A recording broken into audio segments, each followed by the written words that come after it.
borders just like we had them before, best ever. We built the wall, and now we will add to it. Now we built the wall, we completed the wall, and then we said, let's do more, and we did a lot more. And as we were doing it, we had an election that came up, and when they came in, they had 3 more weeks to complete the additions to the wall, which would have been great. And they said, no, we're not going to do that. And that's when I realized that they actually want to have this disaster known as open borders. Hard to believe, isn't it? But one of the reasons we had so much success at the border was because of the fact that 2 things. We got Mexico to give us free of charge 28,000 soldiers. That helps. And President of Mexico is a great gentleman, by the way. Socialist, but that's okay. He can't have everything.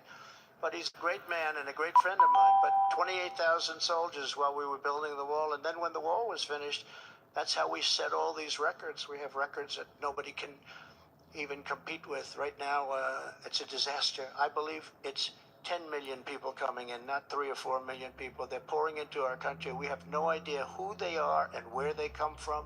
We have no idea what's happening to our country. We're being poisoned. Within moments of my inauguration, catch and release will be gone forever. Remain in Mexico. Remain in Mexico, which was so important. Everybody came in here, they remained here, and they never left. You couldn't get them, you couldn't find them. I had a policy, remain in Mexico. And if you think it was easy for me to get the president of Mexico to agree to that, it wasn't. But we got it. And they terminated it, can you believe? So now they come in here, they stay, and we have no idea where they are. They get lost. And it's very dangerous for our country. And again, I'll say, we're going to pay a big price someday for what they're doing. We will begin the process of safely removing the illegal alien criminals that have been unlawfully allowed into our country. We have no choice. We have no choice. And in restoring border security, we will stop the flow of deadly drugs and horrible human trafficking, which both have been set upon us like never before. The human trafficking, you think of it as an ancient thing. It's not ancient. Because of the internet, human trafficking is worse than it's ever been in history. And we stop them at the southern border, which is the #1 port all over the world, the southern border. So much comes through the southern border. #1 port, and we stopped them, and now it's at levels that are many, many, many times what it was just 2 years ago.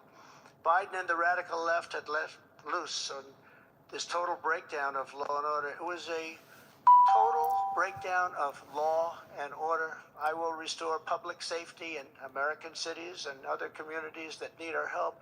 And if they don't want our help, we're going to insist that they take our help this time.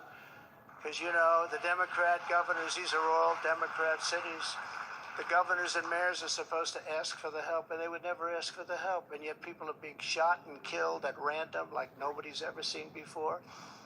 And we sent in the National Guard in Minneapolis and in other places. In Seattle, we went and we were getting ready to go, and they took over part of the city. And the governors, the Democrats, don't want to ever ask to do anything because they shake things up. Meantime,